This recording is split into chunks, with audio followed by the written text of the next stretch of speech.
اورنگزیب چودھری کی طرف سے السلام علیکم۔ اس وقت ہمارے ساتھ پاکستان سے مسلم لیگ نون کے مرکزی رہنما، سابق وفاقی وزیر برائے مذہبی امور، منصیرہ خیبر پختونخوا سے نو منتخب ممبر قومی اسمبلی، جنہیں یہ اعزاز حاصل رہا ہے کہ وہ ممبر قومی اسمبلی کی حیثیت سے 4 مرتبہ منتخب ہوئے اور 4 ہی مرتبہ وہ ممبر صوبائی اسمبلی منتخب ہوئے، میری مراد سردار محمد یوسف صاحب۔ سردار محمد یوسف صاحب، میں آپ کو اپنے پروگرام پنچایت اورنگزیب چودھری میں خوش آمدید کہتا ہوں۔ سردار محمد یوسف صاحب، پاکستان کے حالیہ الیکشن کا رزلٹ آپ کے سامنے ہے۔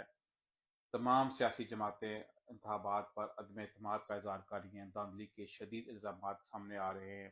آپ نے منصیرہ سے 1,15,000 کی ووٹ لیے ہیں اور تقریباً 15,000 کے قریب آپ کی شاید لیڈ ہے، تو آپ ایک بڑے مارجن سے وہاں سے جیتے ہیں، اور آپ کے جو نیبرنگ حلقہ ہے منصیرہ سے، آپ کے قائد میاں محمد نواز شریف وہ الیکشن میں کامیابی حاصل نہیں کر سکے، تو کیا وجہ ہے ایک پارٹی کارکن جیت گیا اور پارٹی قائد پر منصیرہ کے لوگوں نے اعتماد کا اظہار نہیں کیا، وہ وہاں سے کامیاب نہیں ہو سکے؟ الحمدللہ میں 1985 سے صوبائی اسمبلی کا الیکشن لڑا، پھر قومی اسمبلی کا الیکشن لڑتا رہا اور 4 دفعہ الحمدللہ میں بحیثیت ممبر قومی اسمبلی منتخب ہوا ہے مانسیرہ N14 سے، اور 2 دفعہ سردار شاہجہان جو بیٹا تھا وہ منتخب ہوئے تھے۔ ووٹ مانسیرہ سے عوام نے میاں صاحب کو دیے تھے، وہ ہمارے قائد ہیں، لیڈر ہیں، اور ان کو ووٹ ملے تھے، لیکن جس طرح کہ آپ نے سنا بھی ہوگا کہ وہ دور دراز علاقہ جو دوسرا ضلع تھا جس کو تورغر ڈسٹرکٹ کہتے تھے، وہاں سے رزلٹ نہ پہنچنے پر اور اس میں کوئی رد و بدل ہوئی، اور اس میں کچھ لوگوں نے وہاں جو مقامی جو کینڈیڈیٹ تھے انہوں نے مل کر وہاں پر رزلٹ تبدیل کیا، جس کی وجہ سے ان کا وہ صحیح رزلٹ نہیں آ سکا تھا، جس کو چیلنج کیا گیا ہے۔ ابھی کورٹ میں چیلنج بھی ہے، اس میں الیکشن کمیشن میں چیلنج کیا ہوا ہے، اور اس کی تاریخ 20 تاریخ کو مقرر کی ہے، انشاءاللہ ہیئرنگ ہوگی اس میں۔ پی ٹی آئی کے دور میں جب لوکل کونسل الیکشن تھے تو واحد خیبر پختونخوا میں مانسیرہ ضلع تھا، جہاں سے تینوں تحصیلیں مسلم لیگ نون کے چیئرمین جیتے تھے۔ تورغر اور پہاڑی علاقوں سے دور دراز سے رزلٹ بر وقت نہیں پہنچے تھے، تو جو فیک اگر رزلٹ آئے، راستے میں کوئی رد و بدل ہوئی، کس طرح کے پرچے بھی ہوئے، وہاں کے ڈی سی نے جو متعلقہ اے آر او پر ایک ایف آئی آر بھی کی ہے، تو اس طرح کی صورتحال ہوئی ہے۔ انشاءاللہ حقیقت جلدی سامنے آ جائے گی۔ سردار یوسف صاحب، جس طرح آپ نے کے پی کے میں جو انتخابات کے حوالے سے دھاندلی کا الزام لگایا ہے، کیا آپ سمجھتے ہیں کہ پنجاب میں جہاں پہ مسلم لیگ نون کی واضح اکثریت ہے، تو وہاں پہ بھی پنجاب میں بھی کیا دھاندلی ہوئی ہے؟ پنجاب میں ٹھیک ہے، اکثریت مسلم لیگ نون کی کامیاب ہوئی ہے، لیکن دوسری پی ٹی آئی ہے یا دوسری جماعت ہیں، ان کی بھی سیٹیں یہاں پنجاب میں آئی ہیں۔ اگر پاکستان کا ایز اے ہول الیکشن کا رزلٹ دیکھا جائے تو مسلم لیگ نون کی کارکردگی بڑی مایوس کن رہی ہے، وہ تو پی ٹی آئی سے بھی ان کی سیٹیں بہت کم ہیں، تو ایک سنگل لارجسٹ پارٹی بن کے بھی وہ سامنے آ سکے۔ پختونخوا کی صورتحال مقرر رہی ہے کہ 25 سال تک وہاں مسلم لیگ کی حکومت نہیں بنی۔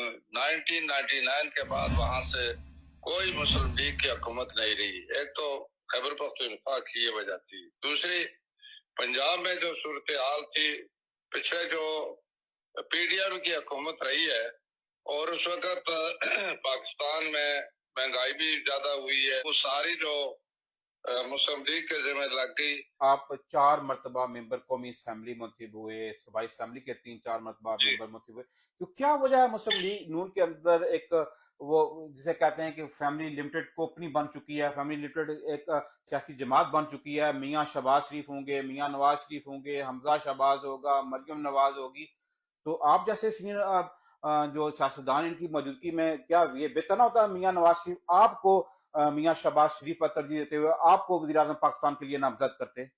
کہ میاں شہباز شریف آج تو نہیں آئے، وہ چیف منسٹر پنجاب رہے 2 دفعہ 3 دفعہ، اور انہوں نے جو مطلب ایک پورے پنجاب جو پاکستان کا سب سے بڑا صوبہ ہے، وہاں انہوں نے ڈیلیور بھی کیا ہے، ان کا تجربہ بھی زیادہ ہے، اور ظاہر ہے کہ اس بنیادی پر فیصلے ہو نا میرٹ پر ہوتا ہے. نہیں وہ یہ تو تو ٹھیک ہے. نہیں فرض کیا میں 4 دفعہ مجھ سے بھی زیادہ لوگ 5 دفعہ 6 دفعہ بھی جیتے ہیں. پورے ملک کو چلانا ہے اور پورے مطلب پارٹی کو چلانا ہوتا ہے. آپ بھی پھر چلا باقی سکتے ہیں. آپ کا تعلق خیبر پختونخوا سے ہے, وہاں سے پی ٹی آئی واضح اکثریت سے جیتی ہے, تو کیا یہ اچھا میسج جاتا ہے خیبر پختونخوا کے حوالے سے وہاں لیکن کے ہمارے جو تو سینئر وہاں تو بندے کو وزیر خیبر اعظم پاکستان پختونخوا سے نامزد کیا صرف جاتا 2 سیٹیں آئی ہیں. خیبر پختونخوا سے صرف 2 ہی تو سیٹیں آئی ہیں. جمہوریت میں آپ کو پتہ ہے اکثریت کے رائے کا احترام کیا جاتا ہے, اور اکثریت جو ہے آپ کو یہ بھی پتہ ہے کہ پنجاب سے ہمارے لوگ جیتے ہیں. خیبر پختونخوا جہاں سے مسلم لیگ نون کی اتنی اکثریت نہیں ہے, تو وہاں سے آپ کو کوئی بڑی ذمہ داری دی جائے گی, اسپیکر قومی اسمبلی بنایا جائے گا, کوئی بہت بڑی تگڑی قسم کی وزارت آپ کو دی جائے گی, کوئی یقین دانی آپ کو امید ہے کہ مسلم لیگ نون کی جو آئندہ حکومت بنے گی اس میں آپ کو کوئی اہم وزارت ملے گی؟ نہیں چودھری صاحب, اصل میں یہ پارٹی کے فیصلے ہوتے ہیں. پچھلی دفعہ 2013 میں حالانکہ میں نے کوئی خواہش کا اظہار نہیں کیا تھا, تو انہوں نے مجھے کیبنٹ میں شامل کیا, وزارت مذہبی امور دی تھی, تو میں نے نہیں کہا تھا کہ مجھے کون سی وزارت دیں یا شامل کریں, کیونکہ انہوں نے خود ہی مطلب اس وقت بھی کیا تھا. اس وقت بھی جو ان کا اگر فیصلہ ہوگا کہ کون سی ذمہ داری میرے والے کرے گا, تو انشاءاللہ اس کے مطابق ہی عمل ہوگا انشاءاللہ. آپ کا نام ایز اے اسپیکر اسمبلی اور ڈپٹی اسپیکر کے حوالے سے بھی زیر گردش ہے, تو اس حوالے سے پارٹی مجھ قیادت سے کی طرف سے بات آپ کو نہیں اس طرح کا کوئی پیغام ملا؟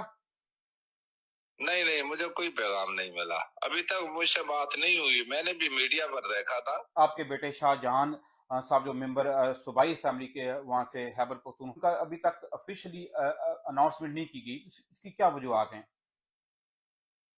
اچھا, اصل میں اس کی وجہ یہ تھی کہ اس کا بہت کم مارجن تھا, تو اس وقت تو فارم 47 ڈکلیئر ہو گیا تھا, لیکن جو مد مقابل تھا انہوں نے یہ احتجاج کیا, پھر درخواست دی, انہوں نے کہا جی اس کے ری کاؤنٹنگ شروع کریں, تو پھر انہوں نے ری کاؤنٹنگ شروع کر دی. ابھی تک ری کاؤنٹنگ جاری ہے. اوورسیز میں بسنے والے جو پاکستانی ہیں, یہ پاکستان کے جو موجودہ سیاسی حالات ہیں, عدم استحکام, اس حوالے سے انتہائی تشویش کا وہ شکار ہیں, تو کیا آپ ایز اے سینئر سیاستدان پاکستان کی سیاسی قیادت کو, پاکستان کے اداروں کو, اسٹیبلشمنٹ کو, ذمہ داران کو یہ پیغام دیں گے کہ خدا رایا پاکستان پر رحم کریں اور پاکستان کے اندر سیاسی جو عدم استحکام ہے اس کے خاتمے کے حوالے سے کوئی کردار ادا کیا جائے تاکہ ایک مضبوط اور جمہوری حکومت پاکستان کی عوام کی خدمت کر سکے؟ بڑا اچھا کوشچن ہے آپ کا چوری صاحب. اصل میں یہی ہمیں سوچنا بھی چاہیے کہ اوورسیز پاکستانی چاہے وہ پاکستان کے کسی بھی صوبے سے تعلق رکھیں,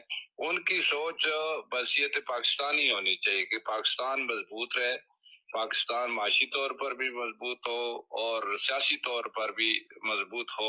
الیکشن کے حوالے سے تمام جماعتوں کی طرف سے تعدلی کا الزامات سامنے آ رہے ہیں, تو ایسے حالات کے پیش نظر کیا آپ نہیں سمجھتے کہ موجودہ الیکشن کو کالعدم قرار دے کر 2 سال کے لیے ایک قومی حکومت بنائی جائے, اس کے بعد دوبارہ ایک فری اینڈ فیئر الیکشن کروائے جائیں اور تمام سیاسی لیکن جماعتوں پہلی کو بات تو ایک یہ پلان؟ ہے کہ جوجی صاحب پہلی بات تو یہ جوجی صاحب کہ جو بھی شخص ہارتا ہے تو وہ کہتا ہے دھاندلی ہوئی. اب پی ٹی آئی والے خیبر پختونخوا میں کہتے ہیں دھاندلی نہیں ہوئی, وہ پنجاب کا کہتے ہیں یہاں دھاندلی ہوئی ہے. پاکستان میں بدقسمتی سے یہ بات ہوتی ہے, جو ہار جاتا ہے وہ کبھی تسلیم نہیں کرتا. جو بھی ہارا ہے اس کو کوئی اگر شکایت ہے تو متعلقہ فورم سے رجوع کر کے اس کا ازالہ بھی ہو سکتا ہے. اب الیکشن کمیشن ہے, ٹریبونل ہے, کورٹس ہے, ہائی کورٹ ہے, سپریم کورٹ ہے, یہ ساری عدالتیں ہیں. آپ کے صوبہ خیبر پختونخوا سے جہاں سے پی ٹی آئی کو بڑی واضح متاثر ہوئی ہے, انہوں نے وزارت اعلیٰ کے لیے محمد امین گنڈا-پور کو نامزد کیا ہے, جبکہ پنجاب سے آپ کی قائد محترمہ مریم نواز صاحبہ وزارت اعلیٰ کے لیے نامزد ہوئی ہیں. ان کا ماضی قریب میں ایک دوسرے پر شدید الزامات بھی لگائے ہیں. کیا آپ سمجھتے ہیں ان دونوں شخصیات کے وزیر اعلیٰ بننے کے بعد سیاسی کشیدگی اور سیاسی ٹمپریچر دونوں جماعتوں کے حوالے سے مزید بڑھے گا؟ آپ امین گنڈا-پور کی ایز اے چیف منسٹر نامزدگی کو کیسے دیکھتے ہیں؟ جہاں تک اس کا تعلق ہے تو اس کے خلاف آزاد کشمیر میں بھی ابھی مطلب پتہ چلا ان کے خلاف کوئی کیس وغیرہ الیکشن کمیشن کی طرف سے وارنٹ جاری ہوئے ہیں. بالکل الیکشن کمیشن کی طرف سے وارنٹ جاری ہوئے ہیں. تو 9 مئی کے اس میں بھی وہ ملوث رہا ہے. تو یہ ساری چیزیں کلیئر ہونی چاہیے. یہ طے کارل کو نامزد کرنا چاہیے تھا. جب مطلب ہے جتنے بھی اگر ایف آئی آر ہے، کوئی ان کے خلاف الزامات ہیں، تو انہوں کو یہ سوچ سمجھ کر ایسے شخص کو نامزد کرنا چاہیے جو کلین بھی ہو، صاف شفاف طریقے سے اس کا ایک ریکارڈ بھی موجود ہو. تو یہ ان کو دیکھنا چاہیے پی ٹی آئی والوں کو. کیا آپ سمجھتے ہیں کہ امین گنڈا پور کو نامزد کرنے سے جو سیاسی تناؤ ہے، جو سیاسی کشیدگی ہے، جو لڑائی جھگڑا ہے، یہ پروان اس چڑھے میں گا؟ ہے، بلکہ ان کی اپنی جماعت میں سیاسی کشیدگی پیدا ہو گئی ہے. ان کے بہت سارے لوگ وہ اس بات پر خوش نہیں ہیں. اب کتنے ہوپ فل ہیں کہ مسلم لیگ نون پیپلز پارٹی کے ساتھ، ایم کیو ایم کے ساتھ اور دیگر جماعتوں کے ساتھ مل کر اتحاد میں حکومت بنا سکے گی؟ مجھے امید تو ہے اس سسٹم کو چلانے کے لیے. تو میں تو یقین رکھتا ہوں کہ انشاءاللہ یہ اگر وہ اس سسٹم کو اگر جاری رکھنا چاہیں گے تو وہ سارے اس پر اتفاق کریں گے. میں تو امید رکھتا ہوں کہ انشاءاللہ بنا لیں گے، بہت جلدی بنا لیں گے.